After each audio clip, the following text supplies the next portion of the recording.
Phone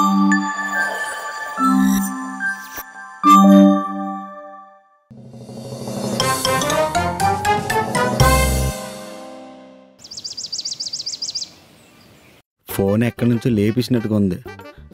cable లేదు, పని చేయట్లేదా?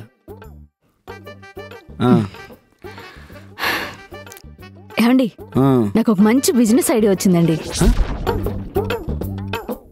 కొంపతీసి టీ కొట్టి పెట్టేస్తానంటావా ఏంటి? నువ్వు పెట్టే పేనాస్ టీ తాగితే లాభాలు వచ్చేది మనకు కాదు, మన దగ్గరలో ఉన్న హాస్పిటల్ వాళ్ళకి. అంతటికారం ఎందుకులేండి. అలా అయితే మీరు రోజుకి 2 సార్లు తాగుతున్నారు నేను పెట్టే టీని. వెళ్తున్నారా 2 సార్లు హాస్పిటల్కి? చిన్నప్పటి నుంచి రాళ్ళు తిని అరిగించుకునే బాడీ అని అది, అందుకే తట్టుకుంటుంది. మిగిలిన వాళ్ళు అలా తట్టుకోలేరు కదా. ఎంతకీ ఏంటి ఆ పత్తి వ్యాపారం? వడ్డీ వ్యాపారం. వడ్డీ వ్యాపారమా? అవునండి. చిన్నప్పటి నుంచి రూపాయి కూడబెట్టి 10 లక్షలు దాచాను.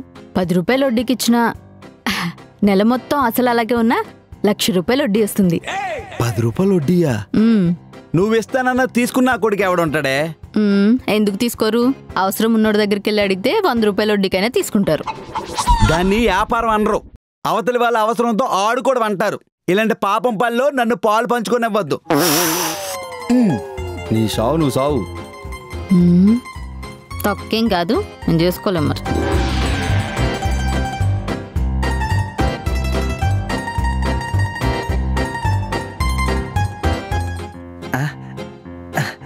మహాప్రసాదం అమ్మా. అయ్యో, ప్రసాదం కాదండి, డబ్బులు. అదే అమ్మా, ఆ డబ్బులే మహాప్రసాదం అంటున్నా. ప్రసాదం అని చెప్పి కళ్ళ కదుగుని మింగారు కదా, నెల వడ్డీ ఇవ్వాలి, సరేనా? అయ్యో, క్రమం తప్పకుండా ప్రతి నెల మీ సంభావన మీకు చదివిస్తాను కదా. సంతోషం. పక్కగా టైంకి వడ్డీ ఇచ్చేయాలి, సరేనా?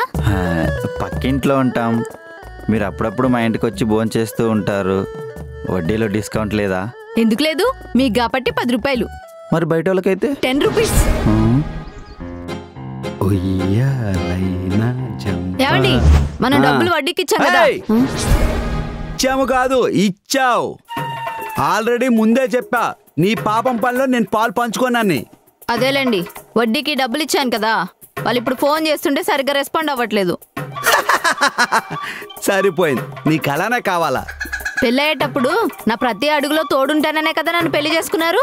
ఇప్పుడెందుకు నా కష్టం రాగానే నవ్వుతున్నారు? నవ్వకపోతే ఏం చెయ్యాలా? అయినా నీకు జరిగింది అన్యాయం కాదు, తగిన శాస్తి. 10 రూపాయలు వడ్డీకి ఇస్తావా? దాన్ని జనాలు దోచుకోవడం అనరు, పిక్కి తినడం అంటారు. నేనేమన్నా వాళ్ళకి బలవంతంగా ఇచ్చానా? వాళ్ళకి అవసరమయ్యే కదా తీసుకున్నారు. ఇలాంటి లాజిక్లకి ఏం తక్కువ లేదులే. సరే, నేనేం చేయాలా? నేను ఆడదాను కదండి, నేను అడుగుతుంటే టెక్కు చేస్తున్నారు. మీరు మగవాళ్ళు కదా, మీరు గట్టిగా అడిగితే మూసుకొని ఇస్తారు.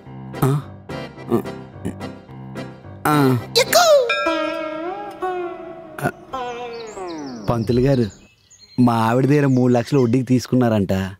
ఆ 3 లక్షల సంగతి పక్కన పెట్టండి, మిగిలిన వడ్డీ డబ్బులు ఎప్పుడు ఇస్తారు చెప్తే.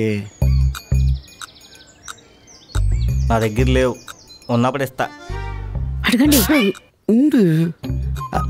ప్లీజ్ పంతులు గారు, మా ఆవిడ సంగతి మీకు తెలిసిందే కదా. ప్రాణం పోతుందన్న ఒప్పుకుంటుందేమో కానీ డబ్బులు పోతున్నాయని తెలిసిందనుకోండి, ఆ డబ్బుల కన్నా ముందు దీని ప్రాణమే పోద్ది. అలా బతిమాలుతారేంటండి? గట్టిగా బెదిరించండి.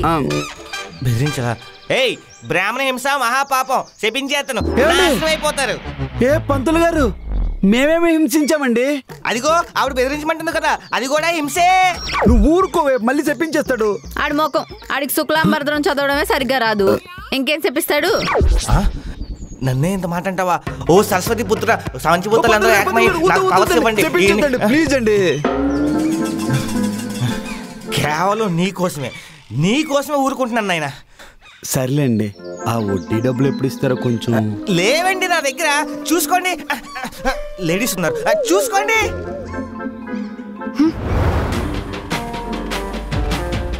అడగండి. రాఘవ్ గారు, మా ఆవిడ వడ్డీ డబ్బులు అడగడానికి వచ్చాం. ఇదేమైనా పద్ధతి అయినా చెప్పండి? వారానికి 4 సార్లు మా ఇంట్లో టీ తాగుతారు, నెలకు కనీసం 4 సార్లు అయినా భోజనం చేస్తారు.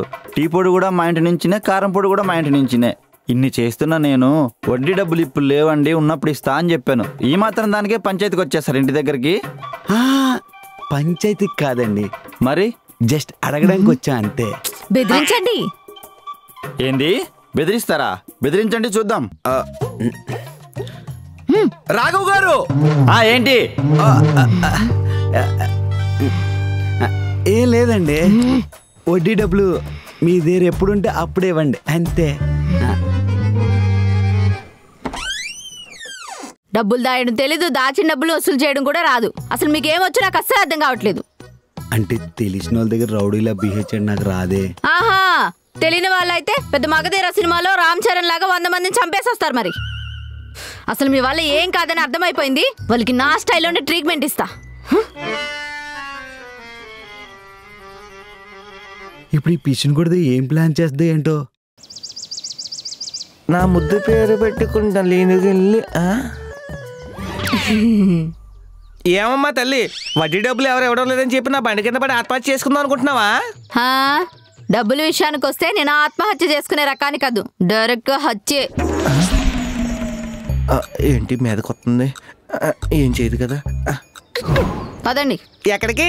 మీరు ఎలాగో పూజలు పునస్కారాలను వెళ్తుంటారు కదా, నేను కూడా వస్తాను. వాళ్ళు ఇచ్చే బియ్యం, పళ్ళు, సంభావన అన్ని కలెక్ట్ చేసుకుంటాను. మీరు ఎలాగో వడ్డీ ఇవ్వాలని అన్నారు కదా, కనీసం అది నమ్ముకునైనా నా వడ్డీ ఇంకా అస్సలు కూడా రాబట్టుకుంటాను. ఇదెక్క ట్విస్ట్ రా. కొంచెం సౌండ్ పెట్టే. వీళ్ళేంది పొద్దు పొద్దునే దాపరించారు? మీరేంటండి ఇక్కడ? వడ్డీ డబ్బుల కోసమా? నిన్నే చెప్పాను కదండి ఇప్పుడు లేవని. అదేం లేదండి, మీరు ఎలాగో వడ్డీ డబ్బులు ఇవ్వలేని అన్నారు కదా, దానికి బదులుగా మేమిద్దరం ఇక్కడే ఉందామని వచ్చేసాం. మా ఇంట్లో ఉండడం ఏంటండి? మీ ఇంట్లోనే ఉండి భోజనాలు చేసి పడుకొని టీవీ చూసి అన్ని కానిచ్చామనుకోండి, మా ఇంట్లో ఖర్చులు మిగిలిపోతే మీరు ఇవ్వాల్సిన వడ్డీ మాఫీ అయిపోద్ది అని మా ఆవిడ ఆలోచన. శవం మీద పేలాలు ఏరుకునే రకం ఇది. గణపతి నమః. ఉద్యోగ ప్రాప్తిరస్తు. అమౌంట్ ఫోన్ పే చేయమంటారా పంతులు గారు? నా నెంబర్కి పంపించండి. 116 ఫోన్ పే చేస్తానండి. 116 ఏంటి? ఇలా అయితే నా డబ్బులన్నీ ఎప్పుడు రికవరీ కావాలి? మినిమం 1000 ఉండాలి. అమ్మా, నువ్వు అలా డిమాండ్ చేయకూడదు. నాకు వచ్చే కొద్ది గొప్ప బేరాలు కూడా పోతాయి. మీ బేరాలు పోతే నాకెందుకు? నా డబ్బులు నాకు కావాలి. ఈవిడెవరండి? అది ఈవిడ మేనేజర్ని. మేనేజర్ అంటే ఏం చేస్తారండి? ఏం లేదు నాయన, నువ్వు ఇచ్చే పళ్ళు, బియ్యం, పలహారాలు, ప్రసాదాలు ఉంటాయి చూడు, అవన్నీ సంచిలో వేసుకొని పట్టుకొని పోతుంది.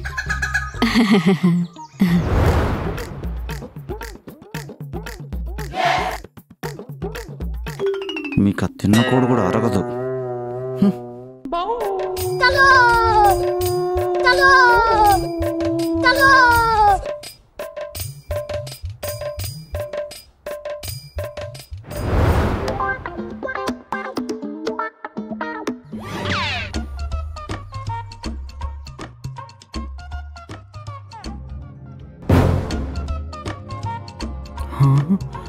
కరెంటు బిల్లు వాచిపోయేలా ఉంది.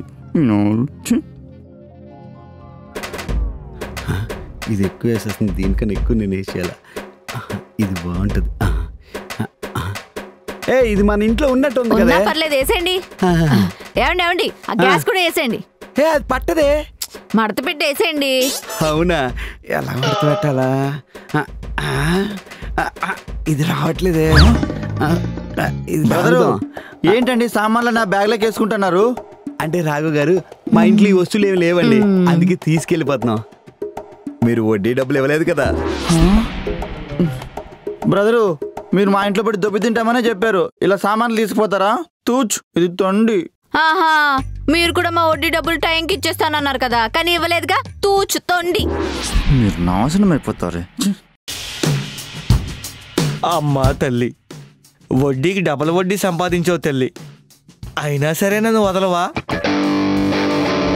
అమ్మా, అయ్యా, ఇదిగోండి మీకు ఇవ్వాల్సిన డబ్బులు. వడ్డీకి చక్కెర వడ్డీ కలిపి ఇచ్చేస్తానా. దయచేసి నా ఇల్లు ఖాళీ చేసి వెళ్ళిపోండి అయ్యా. మోకాలమే పడే అర్థిస్తున్నాను తల్లి, నన్ను వదిలే మహా తల్లి, నన్ను వదిలే వదిలే.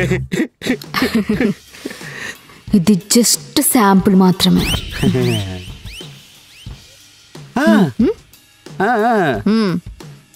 ఇది జస్ట్ శాంపిల్ మాత్రమే. మా ఆవిడ మాట. పదండి.